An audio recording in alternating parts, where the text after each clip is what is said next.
ସକାଳ 8ଟା ପରେ ଭୁଲରେ ବି ସ୍ନାନ କରନ୍ତୁ ନାହିଁ। ଆସନ୍ତୁ ଜାଣିବା ସକାଳ 8ଟା ପରେ ସ୍ନାନ କରିବା ଦ୍ୱାରା କ'ଣ ସବୁ ଅସୁବିଧା ଉତ୍ପନ୍ନ ହୋଇଥାଏ। ଥରେ ଭଗବାନ ବିଷ୍ଣୁ ଏବଂ ମାତା ଲକ୍ଷ୍ମୀ କ୍ଷୀରସାଗରରେ ଶେଷନାଗ ଉପରେ ବିଶ୍ରାମ କରୁଥିଲେ। ଠିକ୍ ସେତିକି ବେଳେ ବିନତା ପୁତ୍ର ଗରୁଡ଼ ସେହି ସ୍ଥାନରେ ଆସି ପହଞ୍ଚିଲେ ଏବଂ ଭଗବାନ ବିଷ୍ଣୁ ଓ ମାତା ଲକ୍ଷ୍ମୀଙ୍କୁ ପଚାରିବାକୁ ଲାଗିଲେ, ହେ ପ୍ରଭୁ, ମୁଁ ପୃଥିବୀ ଲୋକ ଭ୍ରମଣ କରି ଆସୁଛି। ମୁଁ ଦେଖିଲି କି ପୃଥିବୀ ଲୋକରେ ଅନେକ ମନୁଷ୍ୟ ନିତ୍ୟ ସ୍ନାନ କରୁଛନ୍ତି, କିନ୍ତୁ ତଥାପି ସେମାନେ ଦୁଃଖୀ ରହୁଛନ୍ତି। ହେ ପ୍ରଭୁ, ତାଙ୍କର ଦୁଃଖୀ ରହିବାର କାରଣ କ'ଣ?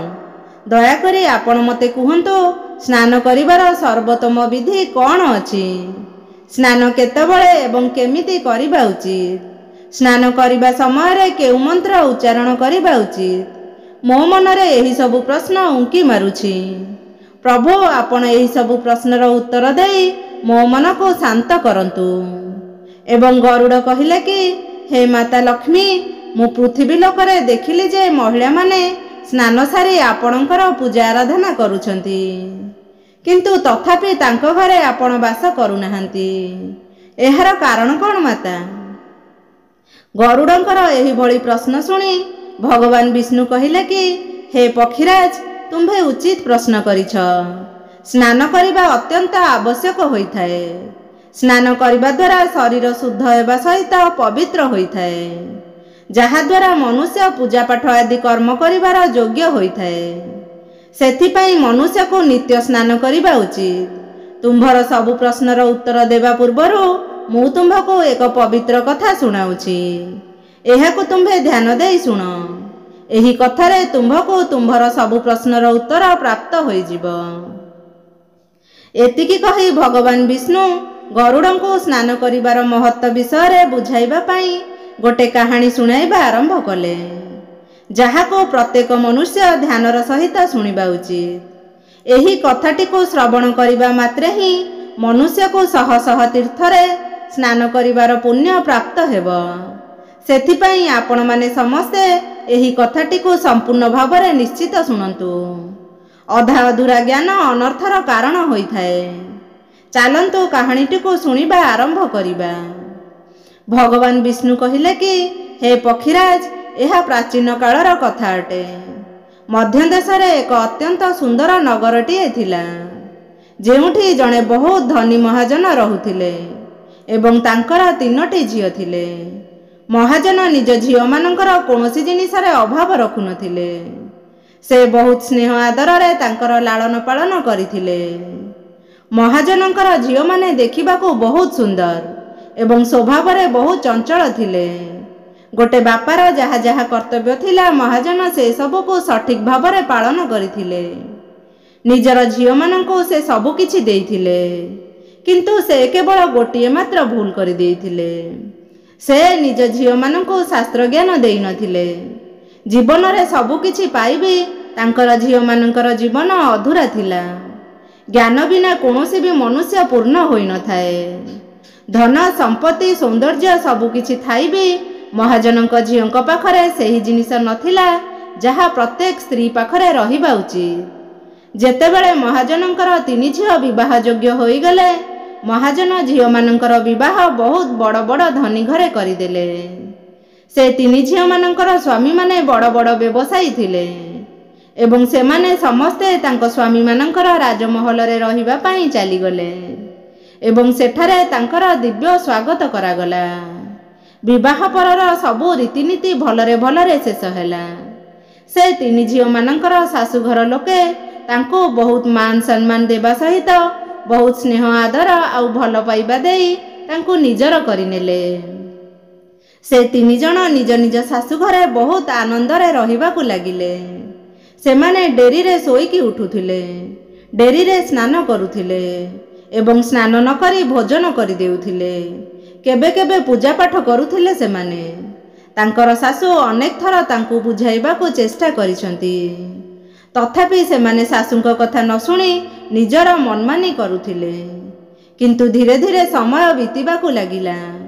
ସେ 3 ଝିଅମାନେ ନିଜ ନିଜ ଶାଶୁ ଘରେ ଅନେକ ପ୍ରକାରର ଅସୁବିଧାର ସମ୍ମୁଖୀନ ହେବାକୁ ଲାଗିଲେ। ସେମାନଙ୍କର ସ୍ୱାମୀମାନଙ୍କର ବ୍ୟବସାୟରେ କ୍ଷତି ହେବାକୁ ଲାଗିଲା ଏବଂ ତାଙ୍କର ସବୁ ବ୍ୟବସାୟ ବୁଡ଼ିଗଲା। ସେ ଅନ୍ୟ ଲୋକ ପାଖରୁ ଋଣ ଆଣି ବ୍ୟବସାୟକୁ ଚଲାଇବା ପାଇଁ ଚେଷ୍ଟା କଲେ, କିନ୍ତୁ ତାର କିଛି ଲାଭ ହେଲା ନାହିଁ, ବରଂ ପୁଣି ସେମାନଙ୍କୁ କ୍ଷତି ସହିବାକୁ ପଡ଼ିଲା, ଯେଉଁଥିପାଇଁ ଘରେ ସଦାବେଳେ କଳି ଝଗଡ଼ା ହେବାକୁ ଲାଗିଲା। ଯେବେଠାରୁ ମହାଜନଙ୍କର 3 ଝିଅ ବୋହୂ ହୋଇ ଶାଶୁଘରକୁ ଆସିଲେ, ସେବେଠାରୁ ତାଙ୍କ ସମସ୍ତଙ୍କ ଶାଶୁଘରେ ସମସ୍ୟା ବଢ଼ିବାକୁ ଲାଗିଲା। ସେ 3 ଭଉଣୀଙ୍କ ଶାଶୁଘରେ ବହୁତ ଆର୍ଥିକ ସଙ୍କଟ ଦେଖାଦେଲା, ଯାହାଫଳରେ ସେମାନଙ୍କୁ ନିଜର ଘରଦ୍ୱାର ସବୁ ବିକିବାକୁ ପଡ଼ିଲା ଏବଂ ସେ ସମସ୍ତେ ଯାଇ ଗୋଟେ ଛୋଟ କୁଡ଼ିଆ ଘରେ ରହିବାକୁ ଲାଗିଲେ। କିନ୍ତୁ ସେ 3 ଭଉଣୀଙ୍କର କୁଡ଼ିଆ ଘରେ ରହିବା ଆଦୌ ପସନ୍ଦ ଆସୁନଥିଲା। ସେଥିପାଇଁ ସେମାନେ ନିଜର ଶାଶୁଘର ଛାଡ଼ି ବାପ ଘରକୁ ଫେରିଆସି ନିଜ ବାପାଙ୍କ ପାଖରେ ରହିଲେ। ନିଜ ଘରକୁ ଫେରିଆସିଲା ପରେ ବି ସେ 3 ଝିଅମାନଙ୍କର ଅଭ୍ୟାସ ବଦଳିଲାନି ଏବଂ ସେମାନେ ନିଜ ବାପାଙ୍କ ଘରେ ବହୁତ ମଉଜ ମଜଲିସରେ ରହିବାକୁ ଲାଗିଲେ। ବାପାଙ୍କ ଘରେ ବି ସେମାନେ ଶୋଇକି ଡେରିରେ ଉଠୁଥିଲେ, ଡେରିରେ ସ୍ନାନ କରୁଥିଲେ, ସ୍ନାନ ନ କରି ଭୋଜନ କରୁଥିଲେ ଏବଂ ସେହି କାରଣ ପାଇଁ ତାଙ୍କର ବାପା ମାନେ ମହାଜନଙ୍କର ବ୍ୟବସାୟରେ କ୍ଷତି ହେବାକୁ ଲାଗିଲା ଏବଂ ମହାଜନଙ୍କର ଆର୍ଥିକ ସ୍ଥିତି ବହୁତ ଖରାପ ହୋଇଗଲା। ଥରେ ଗୋଟେ ଦିନ ଭଗବାନ ବିଷ୍ଣୁ ସାଧୁ ରୂପ ଧାରଣ କରି ମହାଜନଙ୍କ ଘରର ଦ୍ୱାରରେ ଆସି ପହଞ୍ଚିଲେ। ମହାଜନ ସେ ସାଧୁଙ୍କୁ ଆଦରର ସହିତ ସ୍ୱାଗତ କଲେ ଏବଂ ତାଙ୍କର ପାଦ ଧୋଇ ତାଙ୍କୁ ପ୍ରଣାମ ଜଣାଇଲେ।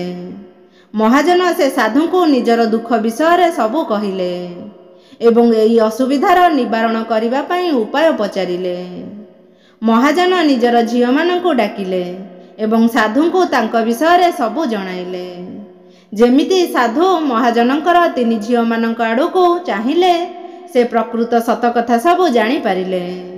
ସେ 3 ଭଉଣୀଙ୍କର ଚାରିକଡ଼ରେ ନକାରାତ୍ମକ ଶକ୍ତିର ପ୍ରଭାବ ଘେରି ରହିଥିଲା, ଯାହା ସେ 3 ଜଣଙ୍କ ସହିତ ଚାଲୁଥିଲା। ସେମାନେ ଯୁଆଡ଼େ ବି ଯାଉଥିଲେ, ସେ ନକାରାତ୍ମକ ଶକ୍ତି ତାଙ୍କର ପିଛା ଛାଡ଼ୁନଥିଲେ।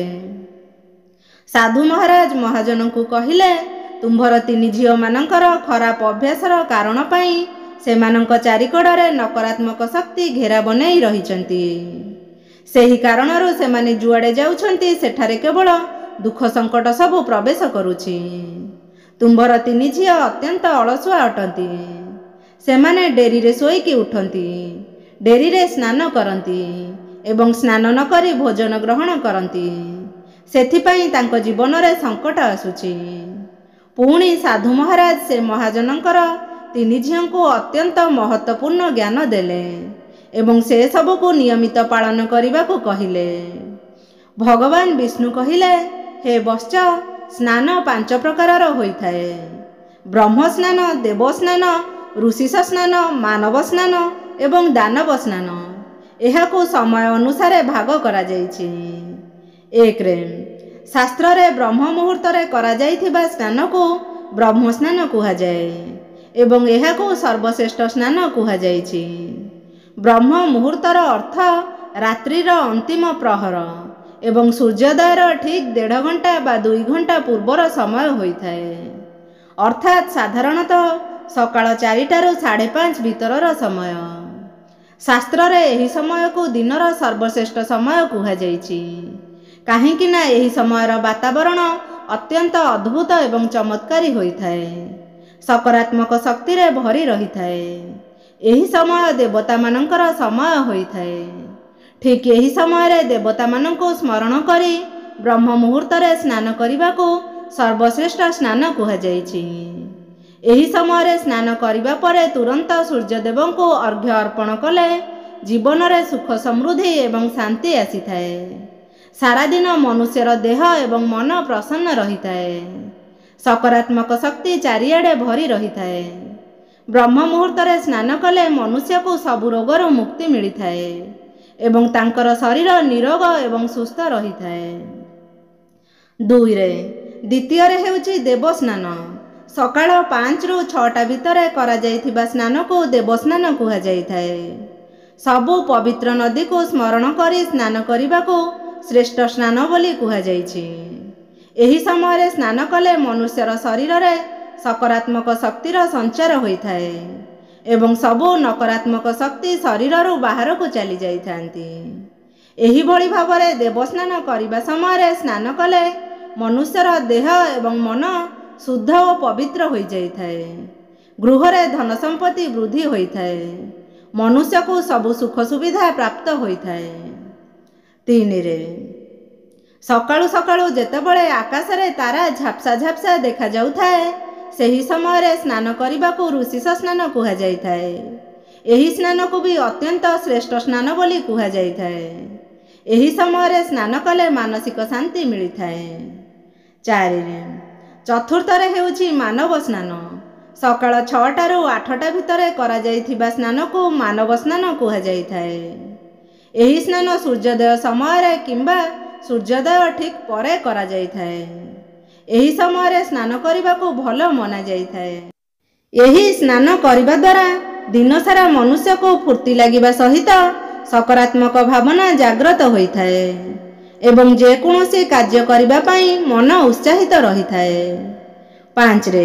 ପଞ୍ଚମରେ ହେଉଛି ଦାନବ ସ୍ନାନ। କିନ୍ତୁ ମନୁଷ୍ୟକୁ କେବେ ବି ସୂର୍ଯ୍ୟୋଦୟର 2 ଘଣ୍ଟା ପରେ ସ୍ନାନ କରିବା ଉଚିତ ନୁହେଁ, ଅର୍ଥାତ୍ ସକାଳ 8ଟା ବାଜିବା ପରେ ସ୍ନାନ କରିବା ଅନୁଚିତ। ଏହି ସମୟରେ ବାତାବରଣରେ ବ୍ୟାପ୍ତ ଥିବା ଦୈବିକ ଶକ୍ତି କମ୍ ହୋଇଯାଇଥାଏ। ସେଥିପାଇଁ ମନୁଷ୍ୟ ଭିତରେ ଆଗ୍ରହ ଏବଂ ଉତ୍ସାହ କମ୍ ଦେଖାଦେଇଥାଏ, ଯେଉଁଥିପାଇଁ ମନୁଷ୍ୟ ଦିନସାରା ଆଳସ୍ୟ ଅନୁଭବ କରିଥାଏ। ପୁରା ଦିନ ଶରୀର ଭିତରେ ଶକ୍ତି ନଥିବା ଭଳି ଲାଗେ। କୌଣସି କାର୍ଯ୍ୟ କରିବା ପାଇଁ ଆଗ୍ରହ ହୁଏ ନାହିଁ। ସକାଳ 8ଟା ପରେ ସ୍ନାନ କଲେ ସେ ବ୍ୟକ୍ତି ଜୀବନରେ ଦୁର୍ଭାଗ୍ୟ ଆସିଥାଏ ଏବଂ ତାର ଶରୀରରେ ନକାରାତ୍ମକ ଶକ୍ତି ବାସ କରିବାକୁ ଲାଗିଥାନ୍ତି। ଏହିଭଳି ମନୁଷ୍ୟ ଯେକୌଣସି ସ୍ଥାନକୁ ଯାଆନ୍ତି ସେ ତାଙ୍କ ସାଥିରେ ଦୁର୍ଭାଗ୍ୟ ନେଇ ଯାଇଥାନ୍ତି। ତୁମ୍ଭର ଏହି 3 ଝିଅମାନେ ସକାଳୁ ଡେରିରେ ସ୍ନାନ କରୁଥିଲେ, ଯେଉଁଥିପାଇଁ ଶାଶୁଘରର ସବୁ ଧନ ସମ୍ପତ୍ତି ନଷ୍ଟ ହୋଇଗଲା ଏବଂ ଏବେ ତୁମ୍ଭର ବି ସବୁ ଧନ ସମ୍ପତ୍ତି ନଷ୍ଟ ହେବାକୁ ଲାଗିଲାଣି। ସୂର୍ଯ୍ୟୋଦୟ ହେବାର ବହୁତ ସମୟ ପରେ ବି ଯେଉଁ ମନୁଷ୍ୟ ସ୍ନାନ କରିନଥାଏ ସେ ମନୁଷ୍ୟର ମନ ଭିତରେ କ୍ରୋଧ, ରାଗ, ଅହଙ୍କାର, ନକାରାତ୍ମକ ଭାବନା, ଆଳସ୍ୟ ଏବଂ ବିରକ୍ତିକର ଭାବ ସୃଷ୍ଟି ହୋଇଥାଏ, ଯାହାଦ୍ୱାରା ତାଙ୍କର ସବୁ କାର୍ଯ୍ୟରେ ଅସୁବିଧା ଉତ୍ପନ୍ନ ହୋଇଥାଏ। ସେଥିପାଇଁ ପ୍ରତିଦିନ ବ୍ରହ୍ମସ୍ନାନ, ଦେବସ୍ନାନ, ଋଷିଶ ସ୍ନାନ କିମ୍ବା ମାନବ ସ୍ନାନ କରିବାର ଉପଦେଶ ଦିଆଯାଇଛି। ପ୍ରତିଦିନ ଏହି ପବିତ୍ର କାଳରେ ଉଠି ସ୍ନାନ କରି ଈଶ୍ୱରଙ୍କୁ ପୁରା ଶ୍ରଦ୍ଧାର ସହିତ ଆରାଧନା, ପ୍ରାର୍ଥନା ଏବଂ ପୂଜାପାଠ କଲେ ଏବଂ ସୂର୍ଯ୍ୟଦେବଙ୍କୁ ଅର୍ଘ୍ୟ ଅର୍ପଣ କଲେ ତୁମ୍ଭର ଦେହ ଏବଂ ମନ ସବୁ ଶୁଦ୍ଧ ଏବଂ ପବିତ୍ର ହୋଇଯାଇଥାଏ।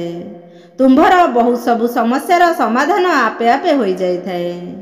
ଆମ ଭିତରେ ସବୁ ପ୍ରକାରର ନକାରାତ୍ମକ ଭାବନା ଦୂର ହୋଇଯାଇଥାଏ ଏବଂ ସୁଖ ସମୃଦ୍ଧିର ବାଟ ଆମ ପାଇଁ ଖୋଲା ହୋଇଯାଇଥାଏ। ସନ୍ଧ୍ୟା କିମ୍ବା ରାତ୍ରି ସମୟରେ କେବେ ବି ଅତ୍ୟାବଶ୍ୟକ ନହେଲେ ସ୍ନାନ ବିଲକୁଲ କରନ୍ତୁ ନାହିଁ। ଭଗବାନ ବିଷ୍ଣୁ କହିଲେ, ହେ ବତ୍ସ, ଏବେ ମୁଁ ତୁମ୍ଭଙ୍କୁ ସ୍ନାନ କରିବା ସମୟରେ ଉଚ୍ଚାରଣ କରୁଥିବା ଅତ୍ୟନ୍ତ ମହତ୍ତ୍ୱପୂର୍ଣ୍ଣ ମନ୍ତ୍ର ବିଷୟରେ କହିବାକୁ ଯାଉଛି। ସେଥିପାଇଁ ତୁମ୍ଭେ ଏହାକୁ ଧ୍ୟାନ ଦେଇ ଶୁଣ। ଯିଏ ବି ଏହି ମନ୍ତ୍ରଟିକୁ ଉଚ୍ଚାରଣ କରି ସ୍ନାନ କରିବ ତାର ସବୁ ପାପ ସେହି ସମୟରେ ନଷ୍ଟ ହୋଇଯିବ। ସେ ମନୁଷ୍ୟର ଦୁର୍ଭାଗ୍ୟ ବି ନଷ୍ଟ ହୋଇଯିବ ଏବଂ ତାକୁ ସୁଖ ସମୃଦ୍ଧି ପ୍ରାପ୍ତ ହୋଇଥାଏ। ସେ ମନ୍ତ୍ରଟି ହେଉଛି ଗଙ୍ଗେ ଚ ଯମୁନେ ଚ ଚୈବ ଗୋଦାବରୀ ସରସ୍ୱତୀ ନର୍ମଦେ ସିନ୍ଧୁ କାବେରୀ ଜଲେ ଅସ୍ମିନ୍ ସନ୍ନିଧିଂ କୁରୁ। ଏହାର ଅର୍ଥ ହେଉଛି କି ଗଙ୍ଗା, ଯମୁନା, ଗୋଦାବରୀ, ସରସ୍ୱତୀ, ନର୍ମଦା, ସିନ୍ଧୁ ଏବଂ କାବେରୀ ମା ମୋ ସ୍ନାନ କରିବା ଜଳରେ ଦୟାକରି ଆପଣ ସମସ୍ତେ ବିରାଜମାନ କରନ୍ତୁ। ଏହି ମନ୍ତ୍ରଟିକୁ ଉଚ୍ଚାରଣ କଲେ ସମସ୍ତ ତୀର୍ଥସ୍ଥାନରେ ସ୍ନାନ କରିବାର ଫଳ ମିଳିଥାଏ। ଏହି ପ୍ରକାର ଭଗବାନ ବିଷ୍ଣୁ ସେ ମହାଜନଙ୍କୁ ସ୍ନାନ କରିବାର ମହତ୍ତ୍ୱ ବିଷୟରେ ବୁଝାଇଲେ ଏବଂ ସେ ମହାଜନଙ୍କର 3 ଝିଅ ନିଜର ଭୁଲକୁ ବୁଝିପାରିଲେ। ସେ 3 ଜଣ ନିଜ ନିଜ ଶାଶୁଘରକୁ ରହିବା ପାଇଁ ଚାଲିଗଲେ ଏବଂ ଭଗବାନ ବିଷ୍ଣୁ ବୁଝାଇଥିବା ନିୟମକୁ ସ୍ନାନ କରିବା ସମୟରେ ପାଳନ କରିବାକୁ ଲାଗିଲେ। 3 ଝିଅ ସକାଳୁ ବ୍ରହ୍ମ ମୁହୂର୍ତ୍ତରେ ଉଠି ସ୍ନାନ କରିଲେ ଏବଂ ପ୍ରତିଦିନ ସୂର୍ଯ୍ୟଙ୍କୁ ଜଳ ଅର୍ପଣ କଲେ। ସକାଳୁ ନିତ୍ୟ ସ୍ନାନ କରିବା ଦ୍ୱାରା ତାଙ୍କର ଶରୀର ପବିତ୍ର ହୋଇଗଲା ଏବଂ ସବୁ ନକାରାତ୍ମକ ଶକ୍ତି ପୂରାପୂରି ଭାବରେ ନଷ୍ଟ ହୋଇଗଲା। धीरे धीरे तांको स्वामी मानकर व्यवसाय ठीक रे चलिबाकु लागिला। से हराइथिबा सबु धन संपत्ति तांको पुणी मिलिगला एवं से तीनी भौणी बहुत आनंद रे निज निज शाशु घरे रहिबाकु लागिले। सांग माने एही भली भाबरे आम जीवन रे स्नान करिवार बहुत अधिक महत्व अछि। सेथिपई आमको प्रतिदिन सकाळु जल्दी स्नान करिबा उचित। सकाळ 8टा परे स्नान कले अशुभ होइथाए। एही भली भाबरे भगवान विष्णु गरुडंको स्नान करिवार महत्व विषय रे कहिले। सांग माने आशा करूछि आजिर भिडियोटी आपण मानकु निश्चित भाबरे भल लागिबो। दयाकरी भिडियोटी को लाइक करिवे, चैनल को सब्सक्राइब करिवे, पाखरे थिबा बेल आइकन टी को निश्चित भाबरे दबाई देबे, जहा द्वारा नूतन भिडियो आसिले आपणक पाखरे सर्वप्रथमे पहुंची पारिबो। जय जगन्नाथ।